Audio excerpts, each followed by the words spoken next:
Hello guys and welcome back. Today I'm going to give you the best tips for Thanksgiving dinner. 1. Plan ahead and make a schedule. Compile all your recipes and note prep cooking times.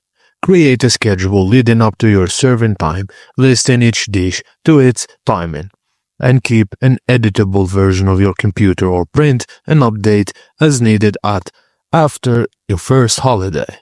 2. Prep in advance. Make dishes like pies or casseroles that can be prepared a day or more ahead, and chop vegetables, measures out ingredients, and marinate meats the night before. 3. Shop early. Stock up on non-perishable items like canned goods, grains, etc. well in advance.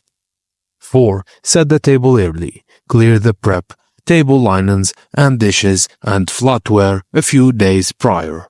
Set the table ahead of the time unless you have pets or kids who might disrupt it. And that's it guys. Thank you for watching and please don't forget to like and subscribe for more.